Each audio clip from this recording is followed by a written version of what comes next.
A minha principal crítica à ética argumentativa hoppiana, ao PNA como algo absoluto, é que ele não se aplica na realidade. E nem ele pode ser dito axiomático. Não existe nada que os hoppianos possam dizer que caracterize o princípio da não agressão como um axioma.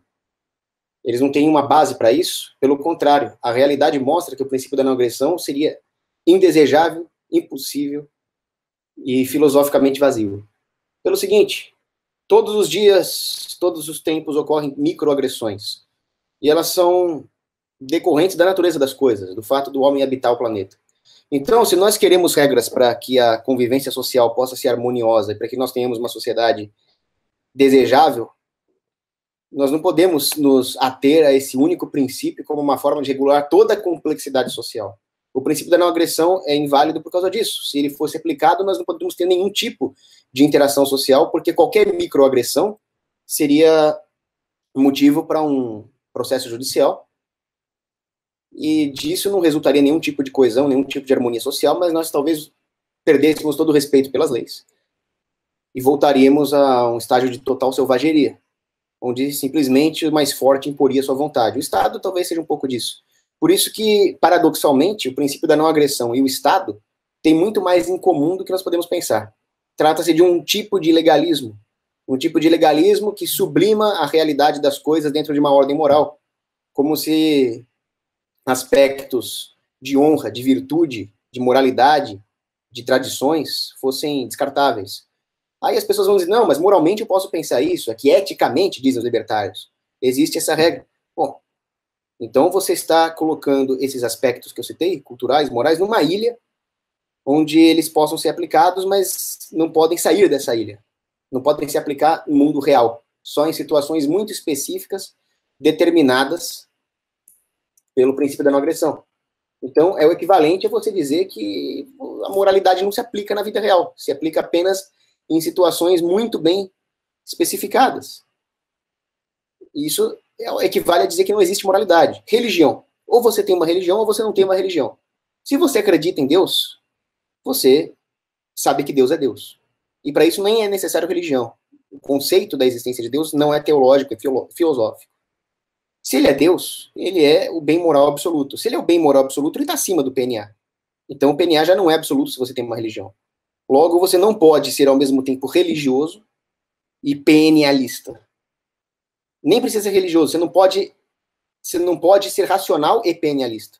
Porque se a conclusão pela existência de Deus é racional, e Deus, logicamente, tem como atributo ser o bem e a justiça absoluta,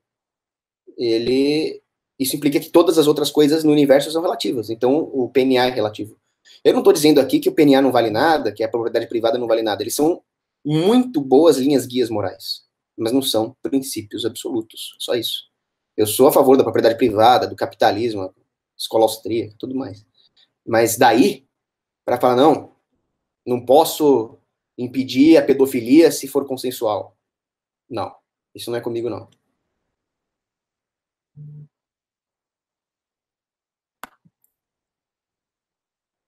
Vai. Já respondo, tô anotando teus pontos, peraí. Não pode ser impedida se consensual. Quanto a tempo de começar a responder, não se preocupem, anotem os pontos, vão com calma, o importante é manter o... O importante desse debate é achar a verdade, doa quem doer, peraí. For consensual. Tá. Separei basicamente o ponto do Cogos em duas. Ele tenta dar uma elucidada sobre o que seria a ética argumentativa, né? E depois ele fala sobre as questões religiosas. Tá, o primeiro ponto dele é que a ética ou o PNA não se aplicam na realidade. Primeiramente, eu acho que o Cogos comete um equívoco aqui, por causa que a ética argumentativa e o PNA não são a mesma coisa. Caso ele não tenha conhecimento disso, eu já lhe aviso, Cogos. O Murray Rothbard escreveu o PNA, o Hans Hermann Hoppe escreveu sobre a ética argumentativa como um argumento que demonstraria o princípio a lei de propriedade, né? E esse argumento seria o argumento que não cairia na guilhotina de Hume, por causa que a própria estrutura do PNA era uma estrutura teleológica, baseada até no direito natural, que o o próprio Murray Rothbard usava bastante de base do São Tomás de Aquino. Já o Hans Hermann Hoppe, como ele utilizou de bases do idealismo transcendental alemão, da praxeologia e tudo mais, que ele até descreve no livro dele, a Ciência Econômica e o Método Austríaco, né, que o que Mises fez com Kant foi elevar o pensamento humano a um realismo praxeológico. Essa outra, que seria a ética argumentativa, não é nem do mesmo campo. Ela fala sobre lei, só que não fala da mesma forma. O PNA se tratava de uma generalidade sobre como os povos se comportam, então tu conseguiria, digamos assim, descobrir um princípio pelo qual seria uma regra geral. E já a ética argumentativa do Hans Hermann Hoppe demonstra um princípio universal no qual não pode ser negado sem demonstrar com que ele seja válido, né? Então, tu colocar os dois no mesmo saco, isso tu gera uma falácia até do Mountain Bailey, que eu quero pegar e já te avisar antes, não estou dizendo que tu fez, mas é que tu pode fazer, que seria o seguinte: tu fala que vai criticar a ética argumentativa e tu critica o PNA. Daí, quando eu falo que eu estou te mostrando que está errado, eu diria, não, mas eu estou mostrando isso aqui, a ética argumentativa eu ataco depois, coisas do gênero. Para ter noção, isso talvez eu deveria ter avisado no início, eu não sigo o PNA, eu até repudio o PNA. Eu tenho até vídeo no meu canal explicando isso. Eu tenho um debate sobre isso, de por que o PNA não é um princípio. Tá? Isso não quer dizer que a ética argumentativa seja inválida. O Cogos também, no segundo ponto, coloca que ela não é um axioma. No caso, ela é baseada em axiomas e ela parte de um princípio normativo, né, pelo qual que é a autopropriedade. É pelo reconhecimento no curso de uma argumentação que indivíduos têm o direito de controle exclusivo sobre os próprios corpos. Isso seria autopropriedade. Disso, tu não pode negar no decorrer de uma argumentação. Eu vou colocar de uma forma bem branda aqui, só rapidamente. Tu não pode negar no decorrer de uma argumentação que você não reconhece a lei de propriedade, porque ao fazer isso, você estaria caindo em contradição com a própria lei. Seria como dizer o seguinte: eu não falo, né, ou eu não ajo, eu não existo.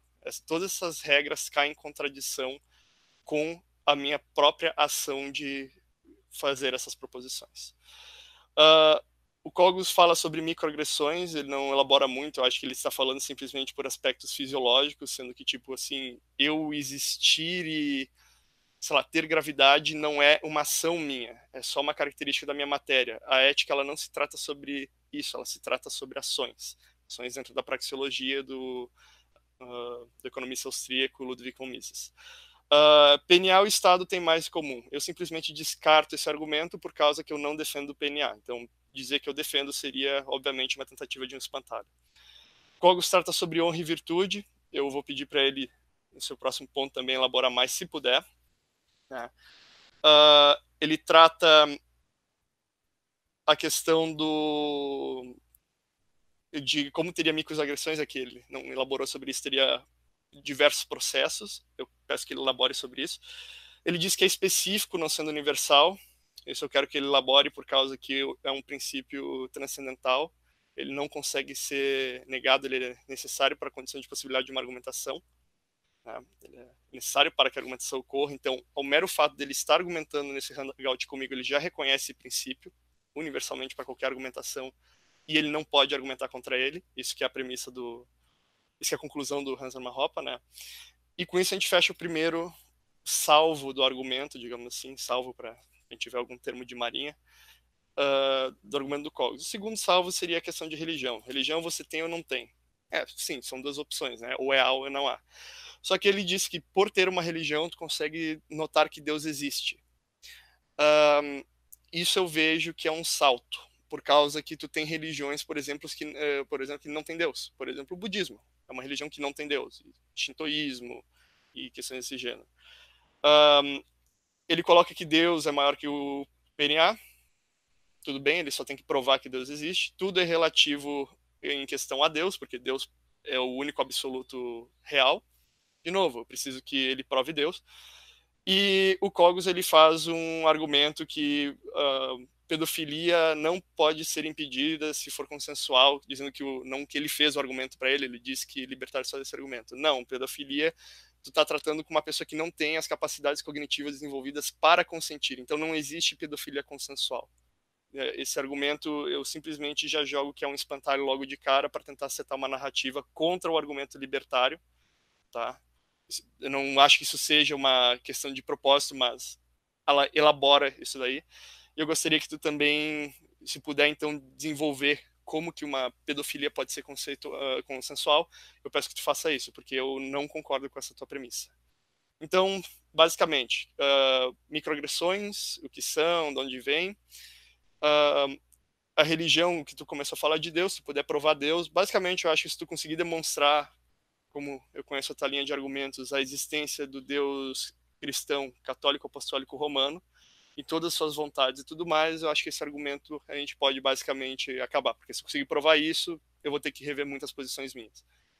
Mas eu já tive bastante experiência com esses argumentos. Se tu puder trazer um que eu não conheça, ou que eu nunca tenha escutado uma resposta, nunca pensado numa, eu agradeceria. Então, palavra de um agnóstico, eu vou pensar nos seus argumentos. Tá, então eu passo a bola pro Cogos, espero que tenha anotado os meus pontos.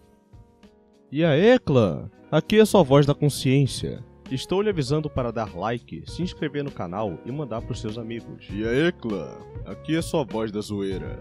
Se você não gostou do vídeo, dê dislike, se inscreva no canal para boicotar e mande para os seus amigos para fazer o mesmo.